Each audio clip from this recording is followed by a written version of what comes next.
It was a quiet afternoon in the small town of Stonehaven, where life seemed to move slower than in the bustling cities miles away. The streets were lined with old brick buildings, and the autumn air carried the faint scent of wood smoke. Most days, nothing out of the ordinary happened here. It was the kind of place where everyone knew each other, where gossip spread faster than wildfire, and where any sign of excitement was met with immediate interest. Officer Brent Walker was one of the longest-serving members of the local police department. Tall, broad-shouldered, and perpetually scowling. He had a reputation for being tough, strict, and not someone you wanted to cross. For years he had walked the streets of Stonehaven with an air of superiority, never hesitating to remind anyone who dared to question his authority who was in charge. He'd been involved in several controversial arrests, many of which sparked whispers of misconduct among the townsfolk. Brent always shrugged them off. After all, he was the law here, and anyone who dared to resist had only themselves to blame. But beneath his stern demeanor and calculated professionalism, there was something more insidious about Officer Walker. Some had seen it in his eyes, a glint of something darker when he confronted certain people, particularly those who didn't look like the town's predominantly white population. A couple of lawsuits had been quietly settled in the past, and a handful of complaints from residents had somehow disappeared from the record. Brent was always careful, though. Careful to maintain the outward appearance of a cop who was simply doing his job. But anyone who had encountered him knew there was a line, and crossing it could mean trouble. That particular afternoon, Brent was parked in his patrol car at the corner of Main and Harrison, sipping on a cup of coffee and watching the people go about their business. His fingers drummed against the steering wheel, his eyes lazily scanning the streets. A slow day. The radio was quiet. The dispatchers back at the station only mentioning routine calls, none of which were interesting enough to warrant his attention. As he considered driving to the diner for a slice of pie, something caught his eye. A sleek black sedan pulled into a parking spot just down the block.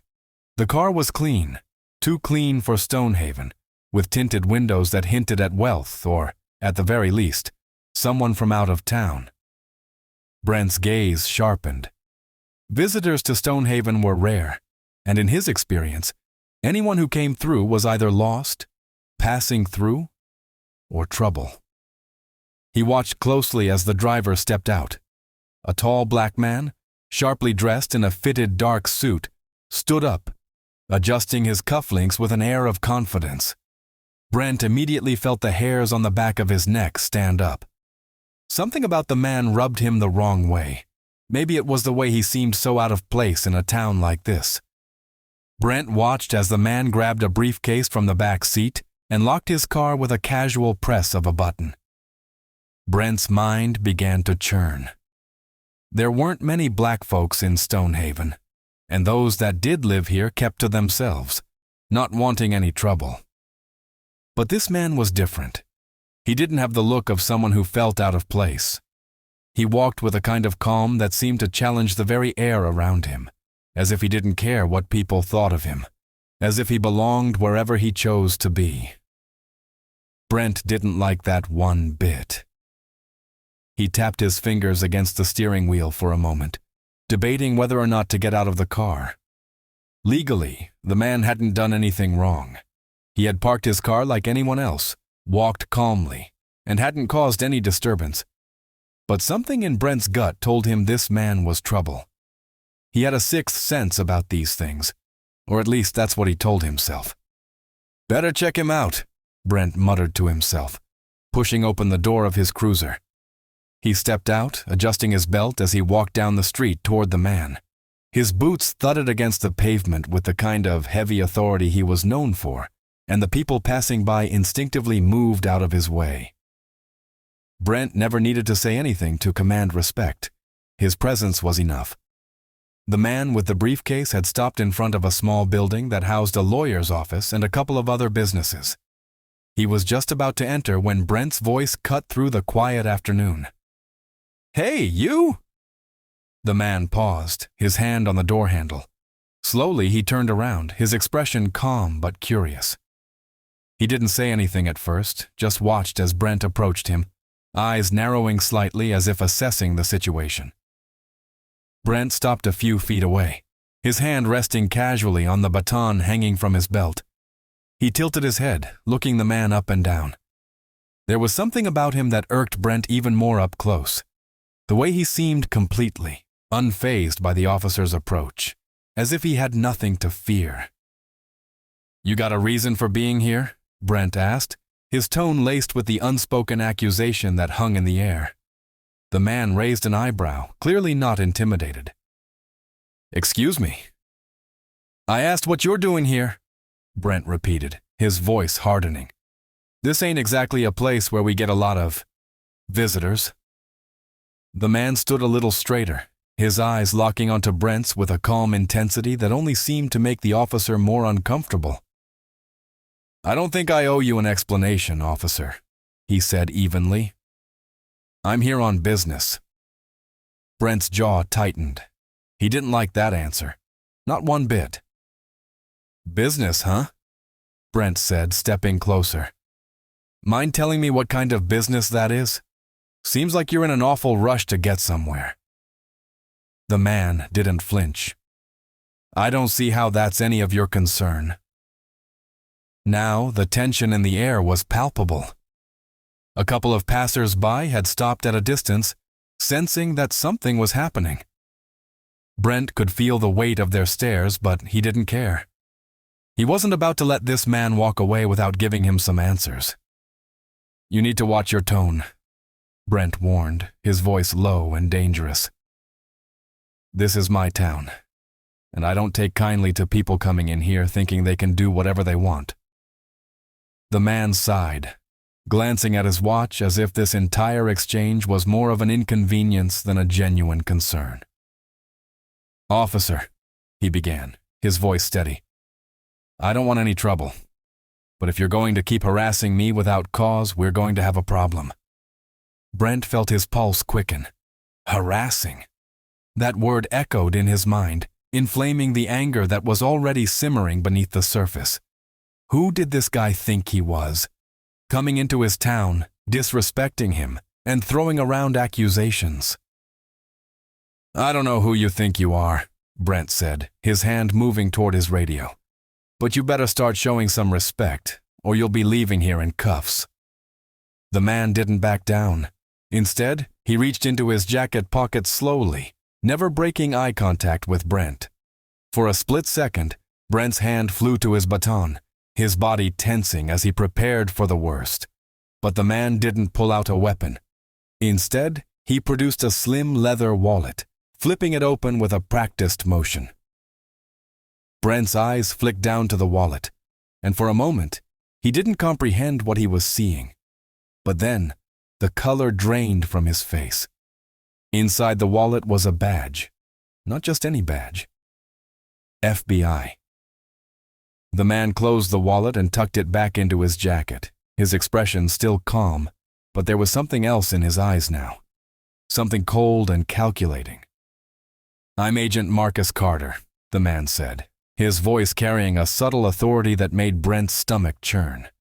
"And I suggest you rethink how you handle this situation. Because trust me, Officer Walker, you've just made a very big mistake." Brent's mind raced. This couldn't be happening. Brent's heart pounded in his chest as he stood frozen, trying to process what had just happened. His brain struggled to catch up with the reality unfolding before him. This wasn't just some random guy passing through town. This was an FBI agent, and Brent had just tried to intimidate him like any other suspect he'd run across over the years. For the first time in as long as he could remember, Brent felt the grip of fear tighten around his throat. He had built his entire career on control, controlling situations, controlling people, controlling how others saw him. But now, in a matter of moments, that control had been ripped from his hands. "Agent Carter," Brent stammered, trying to steady his voice. "I didn't know." "Clearly you didn't," Carter interrupted, his voice sharp but calm. He stepped closer, his eyes never leaving Brent's. But ignorance doesn't excuse your actions, Officer Walker. You've got a problem here. Brent's mind raced, searching for a way out of this. There had to be some way to salvage the situation, some way to turn this around. He couldn't let this man, this FBI agent, take control of the narrative. If word got out about this encounter, if his superiors found out, his career could be over. Worse, his reputation in town, the authority he had painstakingly built over the years, would crumble. Look, Brent said, his voice lowering as he tried to sound reasonable. Maybe we got off on the wrong foot. I'm just doing my job, trying to make sure everything's in order. You know how it is, right? Just following protocol. Carter's eyes narrowed, and for a moment, Brent thought he saw a flicker of amusement behind the agent's calm facade. But it was gone as quickly as it had appeared, replaced by a cold, unyielding stare. Your job, Carter repeated slowly, his voice dripping with disbelief. Let me be clear about something, officer. Harassing someone without cause, profiling them based on their appearance, and threatening to arrest them when they've done nothing wrong, that's not doing your job. That's abuse of power. Brent felt the words hit him like a punch to the gut. He wanted to argue, to defend himself, but there was nothing he could say that wouldn't make the situation worse. The more he spoke, the more trapped he felt, like a cornered animal with nowhere to run. Brent swallowed hard, realizing he was out of his depth. I didn't mean for it to come across that way. I'm just trying to keep the peace. Carter took a step back, his posture relaxing slightly, but his gaze remained sharp. Here's what's going to happen, he said, his tone leaving no room for argument. You're going to walk away. I'm going to finish my business in this town, and you're not going to interfere again. Understood? Brent nodded, feeling the weight of defeat settle over him. He had no choice. He couldn't push this any further, not without risking everything. Understood, Brent muttered, his voice barely audible. Carter nodded once, his expression unreadable. Without another word, he turned and walked into the building, leaving Brent standing on the sidewalk, his hands trembling with frustration and shame. For a few moments, Brent stood there, staring at the door through which Agent Carter had disappeared. He wanted to scream, to punch something, to do anything that would make him feel like he still had some semblance of control. But he couldn't. Not here. Not now. He turned and walked back to his patrol car, each step feeling heavier than the last. When he reached the car, he sat down heavily in the driver's seat, staring blankly at the steering wheel. His mind raced with thoughts of what had just happened, the humiliation of being put in his place by someone he had underestimated. But as he sat there, the fear that had gripped him moments earlier began to morph into something else, something darker. Anger, not just at Carter, but at himself, at the way things had spiraled out of control, at the fact that someone like Carter, a black man no less, had made him feel powerless in his own town. Brent clenched his fists, his knuckles turning white. This wasn't over. It couldn't be. He wouldn't let it end like this. Days passed, and the incident with Agent Carter weighed heavily on Brent's mind. He went about his duties as usual, but there was a simmering rage beneath the surface, one that he couldn't shake. Every time he thought about Carter, the FBI badge, the way he had been spoken to like a child, it ate away at him. He had to do something. He couldn't just let it go. One evening, as he sat at his kitchen table nursing a beer, an idea began to form in his mind. A way to regain control.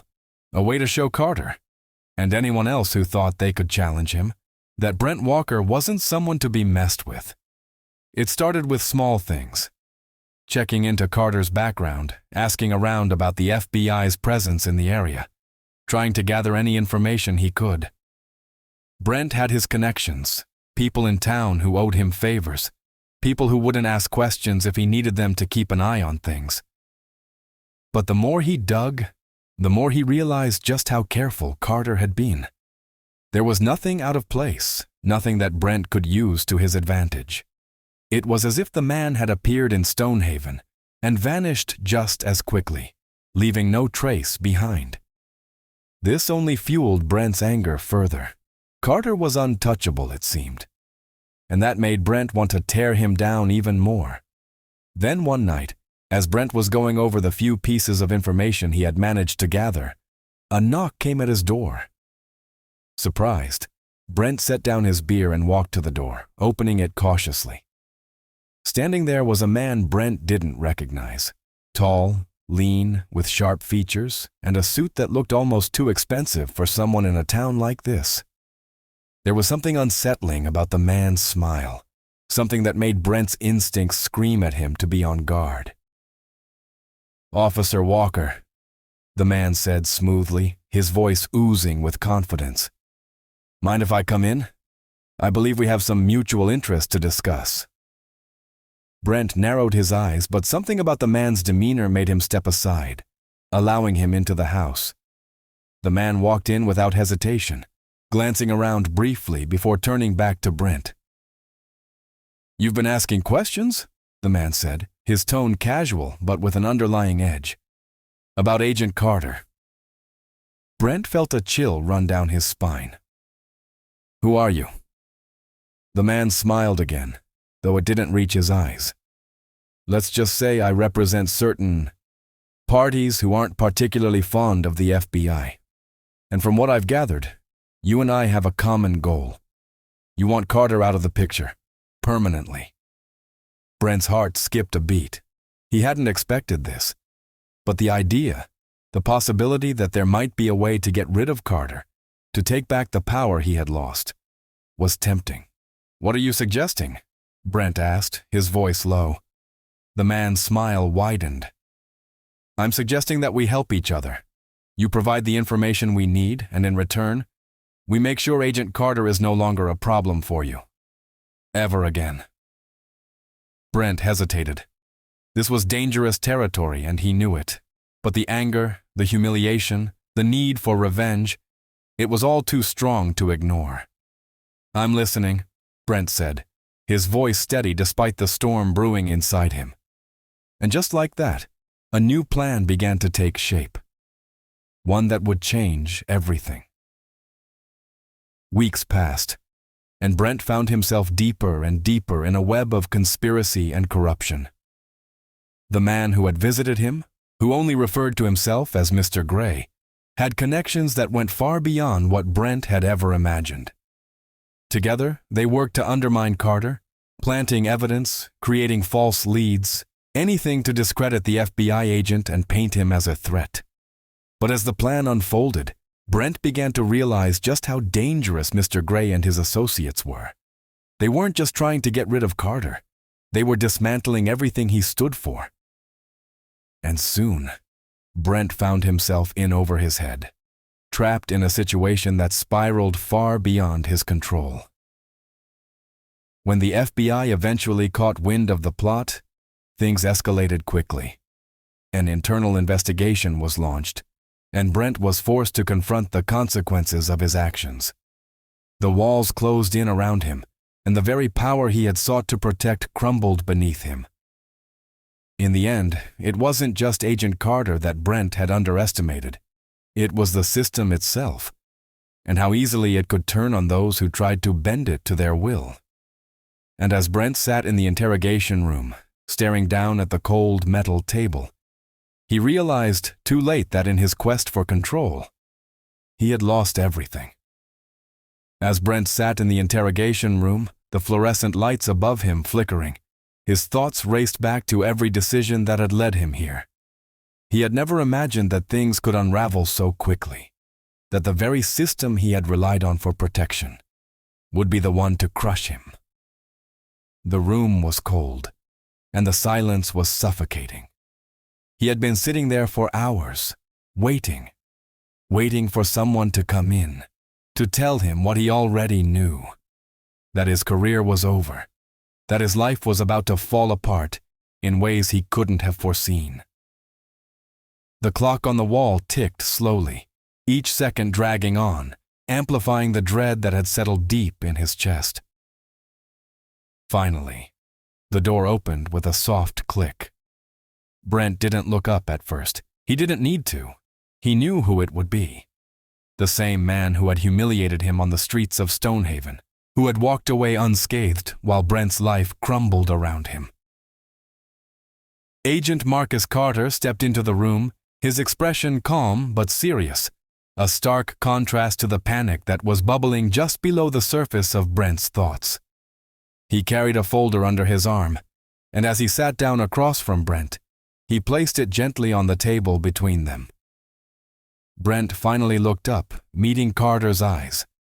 There was no anger in them, no triumph, just a quiet, unshakable resolve. "Well, Officer Walker," Carter began, his voice measured, "I think we both knew this day was coming." Brent swallowed hard, his throat dry. He wanted to say something, anything that might explain his actions, might make Carter understand. But what could he say? That he had been blinded by his own need for control? That he had let his anger and pride guide him into making the worst decisions of his life? Carter didn't wait for him to speak. He opened the folder, spreading out several documents, photographs, reports, surveillance images, all of them detailing the conspiracy Brent had been a part of. Brent's stomach churned as he looked at the evidence laid out before him, the undeniable proof of his involvement. "You thought you could undermine a federal investigation," Carter continued, his voice steady. "You thought you could conspire with people far more dangerous than you realized. And now, you're paying the price." Brent couldn't tear his eyes away from the photos. Images of him meeting with Mr. Gray, passing along information, exchanging envelopes filled with cash. It was all there, laid out in front of him like a sick reminder of how far he had fallen. "You don't understand," Brent finally said, his voice barely above a whisper. "I didn't mean for it to go this far. I wanted to take control back." Carter leaned back in his chair, folding his arms across his chest as he studied Brent. "Control? Is that what this was about?" He shook his head slowly. "You let your need for power blind you to the consequences. And now, you've lost everything. The people you were working with. They didn't care about you, Brent. They used you." Brent closed his eyes, the weight of Carter's words pressing down on him like a heavy stone. He knew it was true. Deep down, he had always known that Mr. Gray and his associates were dangerous, that they didn't care about his personal vendetta. But he had ignored that voice in his head, too consumed by his own pride to listen. "They're coming after you too, you know," Brent said, his voice bitter. "You think you're untouchable, but they won't stop with me. They want the FBI out of their way." Carter's expression didn't change. "I know who they are, and I know what they're capable of. But that's not your concern anymore, Officer Walker. Your concern is what happens to you now." Brent leaned forward, his elbows resting on the table as he buried his face in his hands. He felt hollow, defeated. The anger that had driven him for so long had finally burned out, leaving only regret in its place. "What do you want from me?" Brent asked, his voice muffled through his hands. Carter didn't respond immediately. Instead, he gathered the documents back into the folder and stood up, tucking it under his arm once more. "You're going to cooperate," Carter said, his tone matter-of-fact. "You're going to give us everything you know about Mr. Gray and his associates. Every meeting, every conversation. In return, we'll consider leniency. But make no mistake, Brent, you're going to prison." The words hit Brent like a slap to the face, though he had known they were coming. There was no escaping this, no way to undo what he had done. His life as he knew it was over. Carter stepped toward the door, pausing before he left the room. "One more thing, Officer Walker. You're not the first person to make this kind of mistake. But you might be the last in this town. With that, he walked out, leaving Brent alone in the cold, empty room. Months later, the trial played out exactly as Brent had feared. The evidence against him was overwhelming. His connection to Mr. Gray, the illegal activities he had participated in, the false information he had provided to undermine the FBI's investigation, it was all laid bare in court. The once respected police officer, who had commanded fear and authority in his small town, now stood as a broken man, convicted of conspiracy and corruption. The media had a field day with the story. The fall of Officer Brent Walker became national news, his name synonymous with corruption and abuse of power. Stonehaven, the quiet town that had once been his kingdom, was now a place where his name was spoken only in hushed whispers, if at all. But as Brent sat in his prison cell, staring at the gray walls around him, the thing that haunted him most wasn't the loss of his freedom or his reputation. It was the knowledge that, despite everything, he had been nothing more than a pawn in someone else's game. A man who had sought control, only to realize too late that he had never truly had it. And as the days passed, Brent came to understand the full weight of his actions. Not just the legal consequences, but the personal toll, the relationships he had destroyed, the trust he had betrayed, the people he had hurt in his reckless pursuit of power. He had been consumed by his need for control, and in the end, it had cost him everything. Agent Carter, meanwhile, continued his work with the FBI, dismantling the network of criminals Brent had unwittingly been a part of. Mr. Gray and his associates were eventually brought to justice, though not without a long and dangerous investigation. But Carter knew that men like Mr. Gray would always exist, lurking in the shadows, waiting for someone else like Brent to make the same mistakes. For Brent Walker, there would be no redemption, only the slow, agonizing realization of what he had become, and the quiet, unrelenting burden of living with that knowledge for the rest of his days. As Brent sat in his cell, days turned into weeks, and weeks into months. Each day bled into the next, a monotonous routine of staring at gray walls and reflecting on the choices that had led him there. The once proud police officer, who had wielded power with an iron fist in Stonehaven, was now just another prisoner in the system he had once controlled. His world had shrunk to the size of his cell, and the outside world moved on without him. The town of Stonehaven slowly recovered from the scandal that had rocked it. Brent's name became a cautionary tale, spoken of only in whispers, if at all.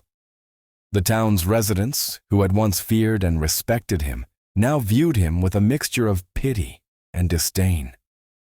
Stonehaven was a place that had learned the hard way about the dangers of unchecked power, and the lessons Brent had taught them would not soon be forgotten. For Brent, time in prison became a study in isolation. The guards were indifferent, treating him no differently than the other inmates, and the inmates themselves barely acknowledged him. He wasn't a part of their world. He was a former cop, someone to be avoided, someone whose presence could only bring trouble. There were no allies in prison for a man like Brent, and he knew it. He kept to himself, avoiding conflict, counting down the days as they dragged by. But while Brent's world had shrunk to the confines of his prison, the outside world kept moving. Agent Marcus Carter continued his work with the FBI, dismantling the network that had ensnared Brent. The investigation into Mr. Gray and his associates had been slow and dangerous, but it was methodical. Piece by piece, Carter and his team took down the corrupt figures who had infiltrated the town, exposing their crimes to the world. Brent had been just one pawn in a much larger game, and now that game was being unraveled. Carter had made good on his word. He had ensured that Brent's cooperation was taken into account during his trial. Brent had provided everything he knew about Mr. Gray and the others, hoping for leniency. And while the court had acknowledged his cooperation, it had not been enough to spare him from the consequences of his actions.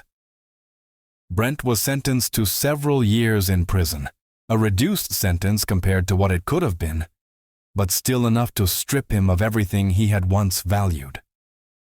The irony of it all was not lost on Brent. He had sought control, power, and respect, but in the end, he had been used, discarded, and left powerless. The very system he had tried to manipulate had turned on him, exposing his weaknesses and flaws for the world to see. There was no escaping the consequences of his actions, no redemption waiting for him at the end of the tunnel. And yet, as the months wore on, Brent couldn't help but reflect on the deeper truths of his downfall. The anger that had once consumed him had faded, replaced by a dull, aching regret. He had been a man who had lost his way, blinded by his own ego and the intoxicating lure of control. He had believed that power could shield him from accountability, that he could bend the rules to suit his needs. But power, he now understood, was fleeting. It was a fragile illusion, one that could be shattered in an instant by forces far greater than himself. The regret weighed heavily on him, especially when he thought about the people he had hurt, his family, his colleagues, the people of Stonehaven. He had betrayed their trust, and in doing so, he had destroyed any chance of rebuilding the life he had once had. The guilt gnawed at him, a constant reminder of the man he had become. He had no one to blame but himself. Brent's thoughts often turned to Agent Carter, the man who had exposed him, who had stripped away his defenses and laid bare the truth of his corruption. Carter had been calm, methodical, and relentless, but he hadn't been cruel. He had given Brent a chance to cooperate, to salvage something from the wreckage of his life. And though Brent had hated him for it at the time, he now understood that Carter had simply been doing his job, upholding the law in the face of someone who had tried to subvert it. In a strange way, Brent respected Carter for that.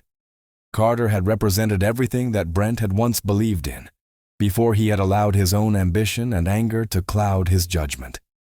Carter was a man of principles, a man who had stood firm against corruption, even when it had come from someone wearing a badge. Brent had once been that kind of man, before he had lost his way.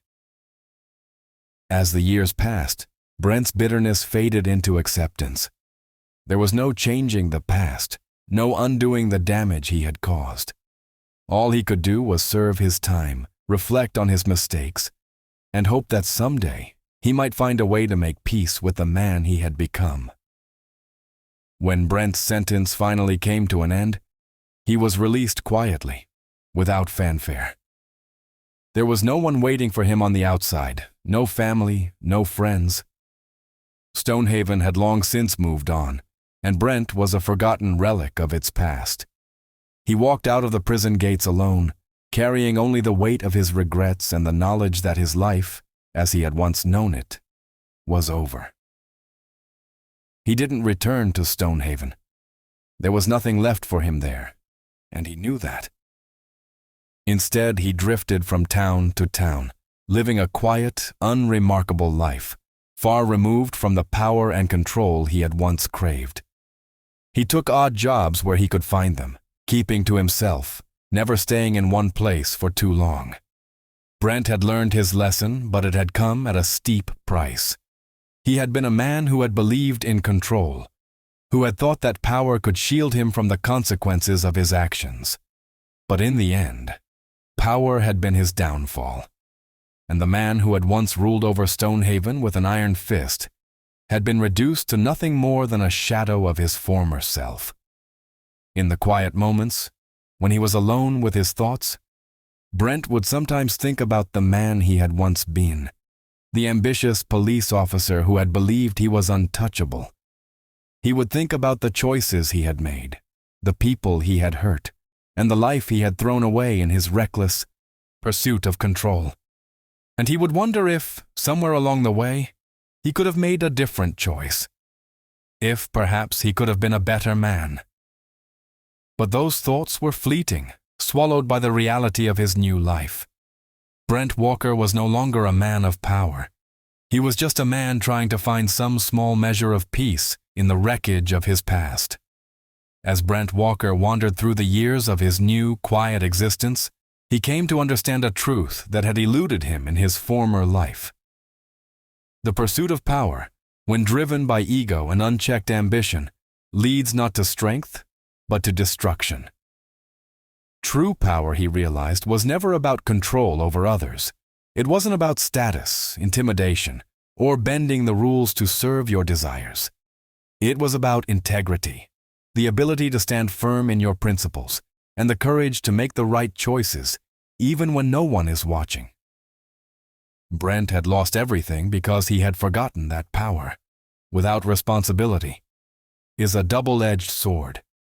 He had let his pride cloud his judgment, thinking that his badge gave him the authority to do as he pleased. But in the end, he had been undone by his own hand, betrayed by the very choices he had made in the name of power. The lesson that had taken him years to learn, sitting in the silence of his prison cell, and later in the solitude of his drifting life, was this: true strength lies not in dominating others, but in the ability to hold oneself accountable, to act with honor and humility. He had been a man who sought control but found only chaos. He had wanted respect, but he had destroyed it with every corrupt decision.